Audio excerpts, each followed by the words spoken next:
Louis Vuitton दुनिया का सबसे कीमती लग्जरी फैशन ब्रांड है। इसका सीईओ बर्नार्ड आर्नोल्ड तकरीबन $221.5 बिलियन की मजमूई मालियत के साथ दुनिया का अमीर तरीन शख्स है। आज की कामयाबी को देखकर आप कभी अंदाजा नहीं लगा सकते कि कंपनी एक ऐसे शख्स ने शुरू की थी जो अपनी 9 उम्री में बेघर था, तालीम याफ्ता नहीं था और जंगल में सोता था। लुई वुइटन गुर्बत से इमारत तक के सफर की हकीकी कहानी है, लेकिन ये कंपनी मुखालिफाना कब्जे, अनगिनत मुकदमों और दीगर तनाज़ात का शिकार भी रही। ये लुई वुइटन की दीवानावार कहानी है, किस तरह एक छोटा सा खानदानी कारोबार दुनिया का सबसे ताकतवर ब्रांड में से एक बन गया। लुई वुइटन 1821 में फ्रांस के एक छोटे से आंकाई नामी गांव में पैदा हुआ और खानदानी फार्म पर काम करते हुए पला बढ़ा। उनके पास न तो बिजली थी और न बहता हुआ पानी। लुई के वालिद एक किसान थे, जबकि उसकी माँ कुछ इजाफी रकम कमाने के लिए टोपियां बेचा करती थी। लुई ने कभी तालीम हासिल नहीं की थी। उसका करीब तरीन स्कूल भी 6 मील दूर एक गांव में था। लुई हर रोज शाम से लेकर सुबह तक खेतों में काम करता था और बस इतना ही कमा पाता था कि अपने खानदान का पेट पाल सके। और नौजवान लुई एक ऐसी सूरत हाल से दो चार था कि वो अपने लिए रोशन मुस्तकबिल का ख्वाब तक भी नहीं देख सकता था। और फिर हालात बहुत खराब हो गए। लुई जब सिर्फ 10 साल का था तो उसकी वालिदा का इंतकाल हो गया और उसके वालिद ने दूसरी औरत से शादी कर ली। लेकिन लुई की नई सौतेली माँ उसके साथ नाकाबिल यकीन हद तक बुरा सलूक करती और वो मुसलसल उसके साथ लड़ाई में पड़ा रहता। इसलिए जब वो सिर्फ 13 साल का था तो वो पेरिस जाने के इरादे से घर से निकल भागा। वो आधी रात को किसी से कुछ कहे या मिले बगैर निकल गया। पेरिस जाने के रास्ते में सिर्फ एक मसला था, पेरिस 225 मील दूर था और लुई के पास ना तो पैसा था और ना खाने के लिए कुछ था। इसलिए वो कच्ची सड़कों पर चलने पर मजबूर था। अक्सर रातों को वो जंगल में खाली पेट और सिर्फ एक चादर के साथ सोता था। जब भी वो किसी नए गांव में आता, खाने या सिक्कों के बदले अजीबो गरीब काम करता। उन मुख्तलिफ अजीबो गरीब मुलाजमतों के जरिए लुई क्राफ्टमैन से महारत हासिल करने में कामयाब हुआ और इसने धात, पत्थर, ताने बाने और लकड़ी के साथ काम करना सीखा। उस वक्त तक वो ये नहीं जानता था कि मुख्तलिफ महारतों का ये मजमुआ उसकी जिंदगी बदल देगा। लेकिन इस रफ्तार से सफर नाकाबिल यकीन हद तक सुस्त था। उसे पेरिस पहुंचने में 3 साल लगे। पेरिस पहुंचने के कुछ अरसे के बाद लुई एक अप्रेंटिस बॉक्स बनाने वाले के तौर पर काम करने के काबिल हो गया। इस काम ने उसे आला तबके के लोगों के साथ मिलने का मौका दिया जो अपने सफर के लिए अपनी मर्जी के मुताबिक सामान की तलाश में रहते थे। और लुई ने जहां कई सालों तक काम किया, हुनर सीखा और जितनी मेहनत वो कर सकता था की। 1851 में फ्रांस की महारानी उसकी गाहक बन गई और उसकी उम्दा कारीगरी का नोटिस लिया। इसने उसे अपना जाती बॉक्स बनाने वाले के तौर पर मुकर्रर किया। ये अपने तौर पर एक बहुत बड़ी कामयाबी थी, लेकिन लुई वुइटन के पास अपने मुस्तकबिल के लिए इससे भी बड़ा विजन था। शादी के बाद जब वो 33 साल का था तो उसने अपनी जमा की हुई रकम से अपना कारोबार शुरू किया और पेरिस में अपनी वर्कशॉप खोली। उस वक्त तक तमाम बॉक्स चमड़े के बनाए जाते थे और वो शेप में गोल गुंबद की तरह होते थे ताकि बारिश का पानी सामान में न जाने पाए। तो ऐसे बॉक्स को एक दूसरे के ऊपर रखना नामुमकिन था, इसलिए पैकर्स को एक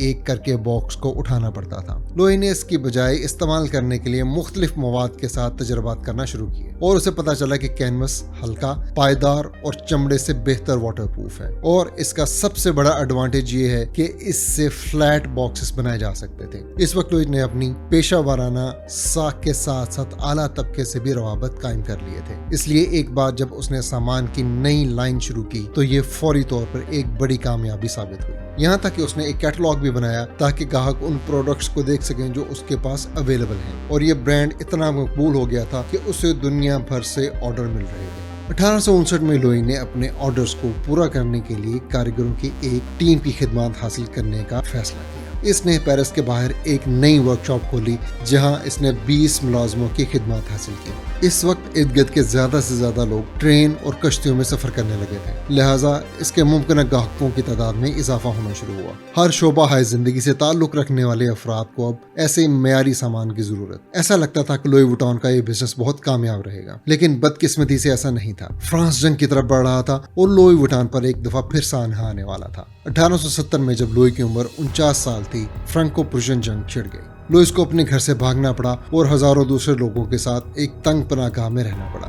खुराक की फराहमी इंतहाई कम थी और उसे अपनी जान का खौफ था। जब लुई आखिरकार 1871 में अपनी दुकान पर वापस आया तो उस वक्त तब सब कुछ तबाह हो चुका था। खिड़कियां, दरवाजे सब टूट गए थे, सामान चोरी हो गया था और इसने वो सब कुछ खो दिया जो उसने बड़ी मेहनत से बनाया था। जंग से बहुत से लोगों के बेघर होने के बाद पूरे शहर में बहुत सी दुकानें किराए के लिए खाली थीं। लिहाजा लुई वुइटन ने पेरिस में एक बहुत अमीर तरीन मुकाम पर अपनी नई दुकान खोलकर इसका फायदा उठाया। ये बिल्कुल ठीक था क्योंकि ये रेलवे स्टेशन और अजीम शान होटल के बिल्कुल सामने था। इसलिए जिन मुसाफिरों को नए सामान की जरूरत थी, इन्हें लुई वुइटन की दुकान तलाश करने के लिए ज्यादा दूर जाने की जरूरत नहीं थी। 1872 तक वो एक बिल्कुल नए डिजाइन के साथ सामने आया, जो पट्टियों वाले खाकसरी कैनवस से बना हुआ बैग था। यह नाकाबिल यकीन हद तक मकबूल हो गया। बहुत से दूसरे ब्रांड ने इसका अंदाज की नकल करने की कोशिश की, लेकिन लुई वुइटन के बैग इतनी आला क्वालिटी के थे कि लोग सिर्फ उसी के बैग्स को इस्तेमाल करने को तरजीह देते थे। अगले 20 सालों तक लुईस पेरिस में अपनी नई दुकान पर काम करता रहा, जब तक कि 70 साल की उम्र में उसको मौत नहीं आ गई। लेकिन उसकी मिरास अपने बेटे जॉर्ज के जरिए जिंदा रही, जिसने खानदानी कारोबार संभाल लिया। जॉर्ज ने फैसला किया कि वो अपने कारोबार को आलमी सतह पर बढ़ाएगा, और जिसके लिए उसने लंदन में एक मशहूर स्टोर खोला। सन 1900 तक कंपनी के 100 मुलाजमीन थे और ये साल ब साल तरक्की करता रहा। तमाम मुलाजमों को माहिर बॉक्स बनाने के लिए बहुत तवील अरसे तक तरबियत दी जाती थी। अब कंपनी ने एक नए फैशन आइकॉन कोको शनेल की नई लाइन तैयार करना शुरू की। 1925 में इसने गुंबद के साइज का एक छोटा हैंडबैग शुरू किया। सबसे पहले ये डिजाइन उसने खुद इस्तेमाल करना शुरू किया, ताहम लोगों की पसंदीदगी की वजह से उसे बड़े पैमाने पर तैयार किया जाने लगा और उसे अल्मा का नाम दिया गया। ये बड़े पैमाने पर कामयाब रहा। लिहाजा लुई वुइटन ने चमड़े के मजीद छोटे छोटे बैग्स बनाने का फैसला किया। जॉर्ज वुइटन का इंतकाल 1836 में हुआ और फिर कंपनी उनके बेटे गैस्टन लुईस के हवाले कर दी गई। ताहम गैस्टन ने कंपनी को बहुत मुश्किल वक्त में संभाला, क्योंकि सिर्फ चंद सालों में फ्रांस एक बार फिर जंग की तरफ बढ़ रहा था। दूसरी जंग अजीम के दौरान मुआहदे मनसूख कर दिए गए और गैस्टन को लुई वुइटन फैक्ट्री बंद करना पड़ी। पेरिस फिर से मुहासरे में था। गैस्टन वुइटन के पास कारोबार को बचाने का वाहिद तरीका ये था कि वो जर्मनी की कंपनी के साथ ताउन करे। अगर दुश्मनों के साथ काम करना उनका इंतखाब ना होता तो शायद आज तक ये ब्रांड्स बंद हो चुके होते। 1970 में जब गैस्टन का इंतकाल हुआ तो उसके दामाद हेनरी रकामेर ने लुई वुइटन ब्रांड का इंतजाम संभाल लिया। लिहाजा ये बिजनेस चौथी नस्ल को मुंतकिल हो गया। लेकिन अपने आबाओ अजदाद के बरक्स हेनरी के पास एक कंपनी में काम करने का बहुत ज्यादा तजुर्बा था। इसलिए जब उसने लुई वुइटन को संभाला तो वो ब्रांड को बिल्कुल नई सतह पर ले जाने में कामयाब रहा। हेनरी ने लुई वुइटन ब्रांड में बड़ी तब्दीली लाना शुरू की। इसने लुई वुइटन के कारोबारी मॉडल को होलसेल से रिटेल में तब्दील किया। 1978 तक इसने लुई वुइटन को जापान समेत कई दूसरे ममालिक में फैला दिया था और सिर्फ 4 सालों के दौरान फरोख्त $20 मिलियन से $260 मिलियन हो गई। और इस तरह 1984 में हेनरी ने कंपनी को पब्लिक करने का फैसला किया और लुई वुइटन ने 1 मिलियन हिस्से फरोख्त कर दिए, जिनकी मालियत $63.63 है। हेनरी ने इस रफ्तार और नकद रकम की आमद को कबूल किया और पूरी दुनिया में मजीद स्टोर्स खोलने का काम शुरू कर दिया। हेनरी ने यह भी फैसला किया कि कंपनी को मोइट हैंसे एक लग्जरी ड्रिंक्स कंपनी के साथ जोड़ना चाहिए जो शैंपेन तैयार करती थी, और मिलकर उन्होंने LVMH नामी एक नई लग्जरी कंपनी बनाई। लेकिन बदकिस्मती से इंजमाम के बाद हेनरी का मोइट हैंसे के सदर के साथ कोई अच्छा ताल्लुक नहीं रहा। चुनांचा हेनरी ने एक कामयाब प्रॉपर्टी डीलर से पूछा जिसका नाम बर्नार्ड अर्नोल्ड था, ताकि वो सूरत हाल को संभालने में उसकी मदद करे। मगर बर्नार्ड अर्नोल्ड एक आस्तीन का सांप साबित हुआ। बर्नार्ड ने खुफिया तौर पर लुई वुइटन के 43% शेयर्स खरीदे और LVMH में मजीद ताकत हासिल करने के लिए मोहित और हैंसे खानदानों की खिदमत हासिल की, और इसलिए बर्नार्ड को वो अदालत में ले गया और ये मुतालबा किया कि लुई वुइटन में अब इसके पास ज्यादा हिस्सा नहीं होना चाहिए। लेकिन अदालत ने बिलाखिर बर्नार्ड का साथ दिया। हेनरी अपने दोस्त की तरफ से पीठ में छुरा घूंपे जाने पर इतना नाराज था कि उसने लुई वुइटन के लिए काम करना छोड़ दिया। विवियन वेस्टवुड और आइजैक मिज्रा जैसे बड़े नामों ने LV के मोनोग्राम अपने अपने डिजाइन पर लगाए